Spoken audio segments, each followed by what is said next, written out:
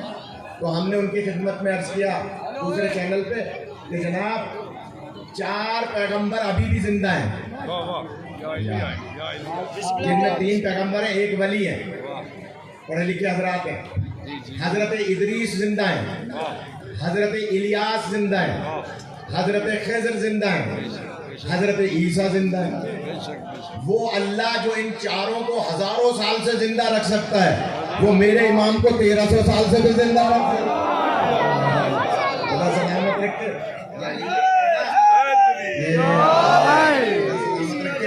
یہ کہنا کہ جناب کیسے زندہ رہ سکتے ہیں. حضرت خضر کی حکومت ہے دریاؤں پر، سمندروں پر. حضرت الیاس کی حکومت ہے صحراؤں پر. اگر دریا میں کوئی کشتی سوار، کوئی پانی کا جہاز اپنا راستہ بھول جائے سمندر میں، تو روایت ہے کہ وہ چلانے والا، جہاز یا کشتی چلانے والا، یہ آیت اللہ تقی بہجت نے بھی بیان فرمایا کہ وہ 2 رکعت نماز پڑھے اور حضرت خضر کو ہدیہ کرے اور حضرت خضر سے کہے کہ آپ کو آپ کے بھی امام کا واسطہ ہے، آپ کو بھی آپ کے امام کا واسطہ ہے کہ مجھے راستہ مل جائے. تو وہ کشتی، وہ جہاز خود بخود ساحل کی طرف چلے گا، یعنی اسے راستہ ملے گا. اسی طرح صحرا میں کوئی گھوڑا سوار، کوئی اونٹ سوار، کوئی مسافر راستہ بھول جائے تو 2 رکعت نماز پڑھے اور حضرت الیاس کو ہدیہ کرے اور ان سے کہے کہ آپ کو بھی اپنے امام کا واسطہ ہے، تو خود بخود راستہ مل جائے گا. اب میں دیکھوں آپ کیسے سنتے ہیں. اللہ نے سمندروں میں بھٹک جانے والوں کے لیے ہزاروں سال سے رہبر بٹھایا ہوا ہے جو راستہ دکھاتا ہے. اللہ نے صحراؤں میں بھٹک جانے والوں کے لیے رہبر بٹھایا ہوا ہے جسے الیاس کہا جاتا ہے.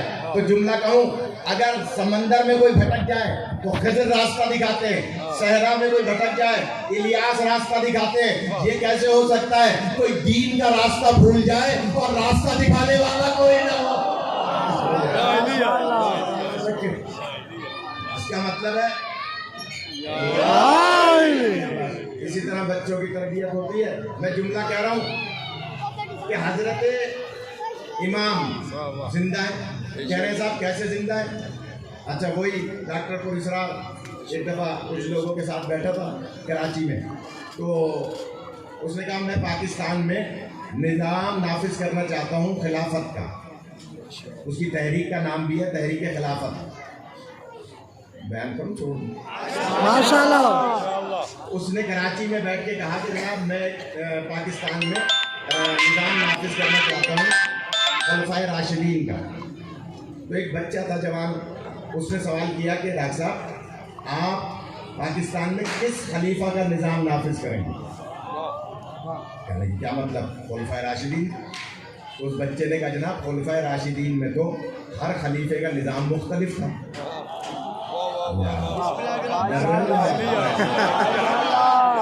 یہ CD موجود ہے. کہا کہ وہاں تو ہر خلیفے کا نظام مختلف تھا. پہلے خلیفہ بنائے گئے تھے سقیفہ میں باہم تکرار کر کے، تو کیا پاکستان کی اسمبلی میں تکرار کر کے وزیر اعظم بنائے؟ دوسرے خلیفہ بنائے گئے تھے وصیت کے ذریعے کہ انہوں نے وصیت کی تھی کہ بھائی میرے بعد فلاں ہے، تو وہ بن گئے. تو پاکستان میں کیا ہوگا؟ دوسرا بنایا جائے گا وصیت کے ذریعے. کہا کہ تیسرا خلیفہ جب بنایا گیا تھا تو اس سے پہلے شورا بنا دی گئی تھی اور وہ شورا مولا علی علیہ السلام کے پاس آئی تھی. وہ جو چند افراد پر مشتمل کمیٹی تھی وہ آئی اور آ کر کہا کہ یا علی ہم آپ کو خلیفہ بنانا چاہتے ہیں لیکن کچھ شرائط کے تحت. تو مولا فرماتے ہیں میں تو تمہارے پاس نہیں آیا.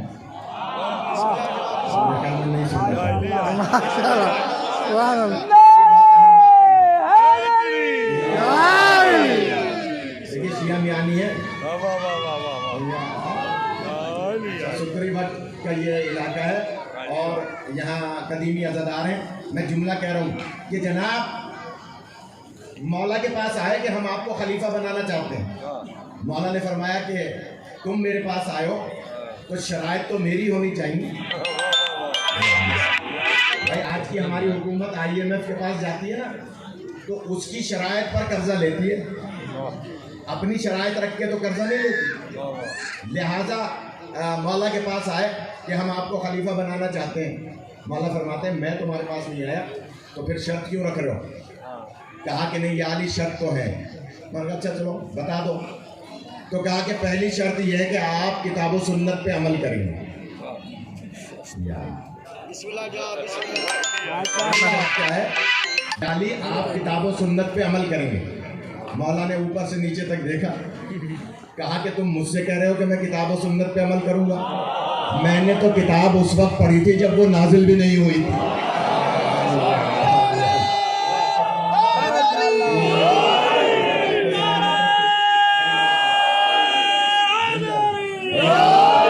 میں نے تو نبی کے ہاتھوں پہ اس وقت قرآن پڑھا تھا, 3 دن کا علی تھا کہ جب کتاب ابھی نازل بھی نہیں ہوئی تھی. تو مجھ سے کہہ رہے ہو کہ میں کتاب پہ عمل کروں گا اور کہہ رہے ہو سنت نبی پہ عمل کروں گا. تو میں نے تو پہلی غذا ہی زبان رسول سے حاصل کی تھی. سلامت رکھے.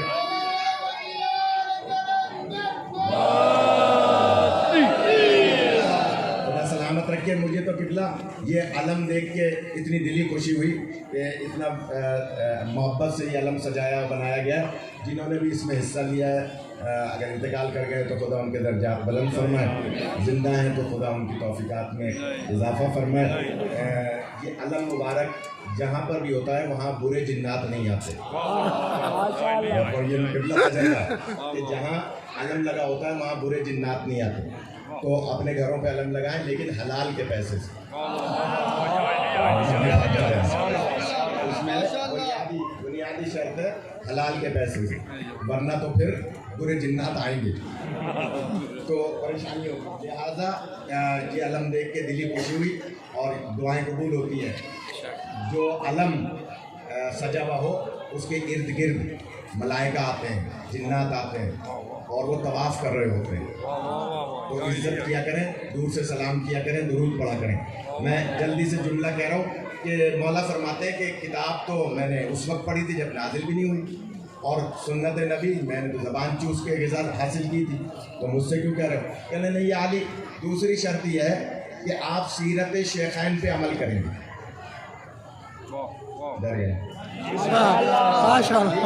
آپ سیرت شیخین پہ عمل کریں گے. شیخین کا مطلب کیا ہے؟ 2 شیخ, یعنی پہلے والے 2 حاکم, ان کی سیرت پہ عمل کریں گے. تو مولا علی نے جو جواب دیا ہے اگر میں پہنچا سکا, مولا فرماتے ہیں تم نے مجھ سے ابھی وعدہ لیا کہ میں کتاب و سنت کے علاوہ کچھ نہیں کروں گا. اب مجھے بتاؤ سیرت شیخین کتاب و سنت کے مطابق ہے یا جدا ہے؟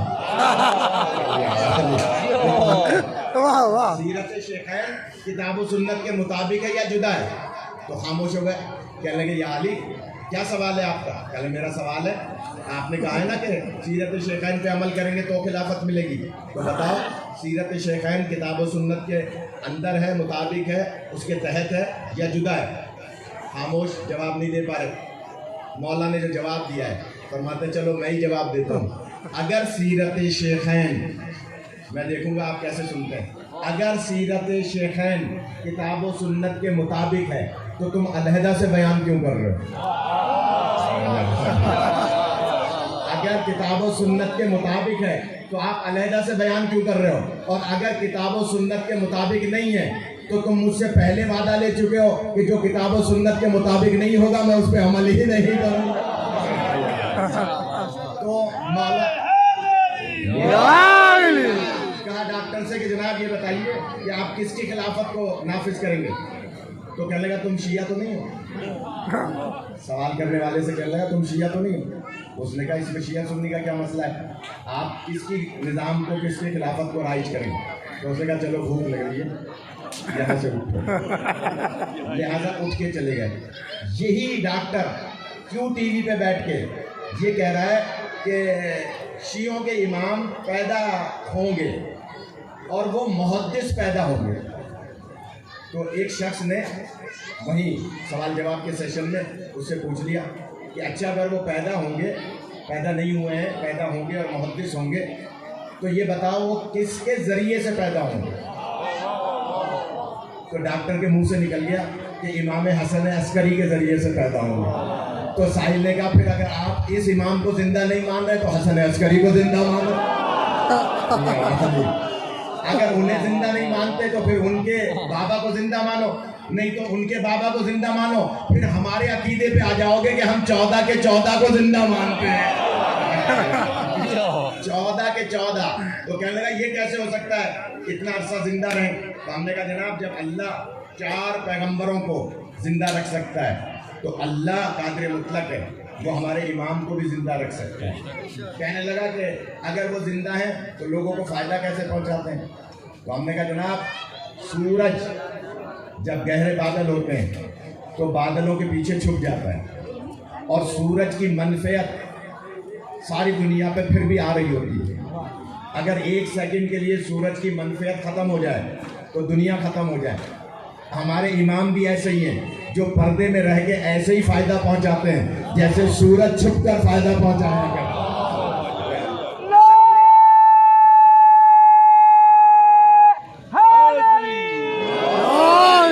سلامت رکھے۔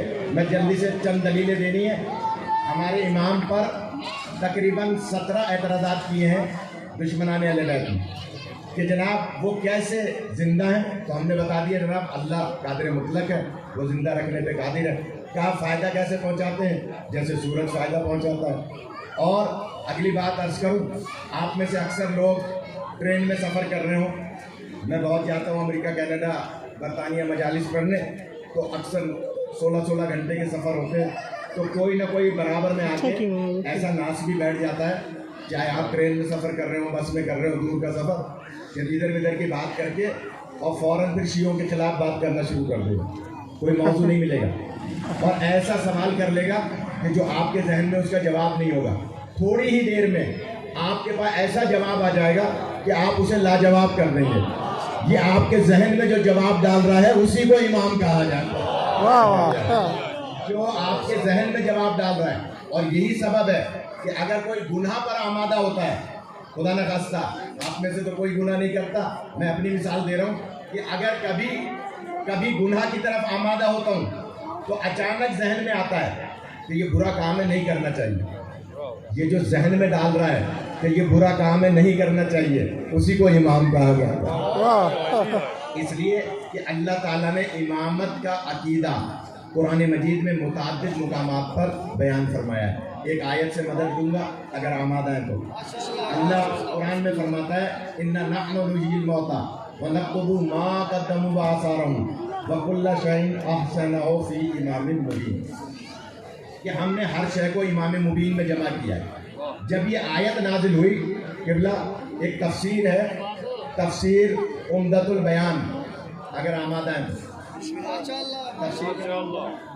عمدۃ البیان، علامہ علی عمار زیدی سونی پانی پت کے انڈیا کے تھے، انہوں نے وہ تفسیر لکھی تھی، اور آپ کے ملتان میں ہی گلگشت میں ایک صاحب ہوتے تھے محمد علی عابدی صاحب، انہوں نے اسے چھپوایا تھا، اور ضیاء الحق نے اس کو بین کر دیا تھا تفسیر کو۔ عمدۃ البیان 3 جلدوں پر مشتمل ہے۔ اس میں لکھا ہے کہ جب یہ آیت نازل ہوئی تو اس وقت صحابہ کرام کا مجمع تھا، نبی پاک پہ آیت آئی، نبی نے آیت پڑھ کے سنائی، حسن اتفاق تھا یا راز الہی کہ اس مجمع میں مولا علی نہیں تھے، یا علی آواز سمجھ رہی ہے؟ اس مجمع میں مولا علی نہیں تھے جب یہ آیت آئی، صحابہ کرام کو نبی پاک نے پڑھ کے سنائی۔ اللہ فرما رہا ہے اِنَّا نَحْنُ نُحْيِي الْمَوْتَىٰ، بے شک ہم مردوں کو زندگی دیں گے، وَنَكْتُبُ مَا قَدَّمُوا وَآثَارَهُمْ، اور ہم تمہارے اعمال کو بھی لکھتے ہیں، آثار کو بھی لکھتے ہیں، اور ہم نے ہر چیز کو امام مبین میں جمع کیا ہے۔ صحابہ نے موقع دیکھا کہ اس وقت علی تو ہے نہیں، فوراً سوال کر لیا سرکار یہ امام مبین کون ہے؟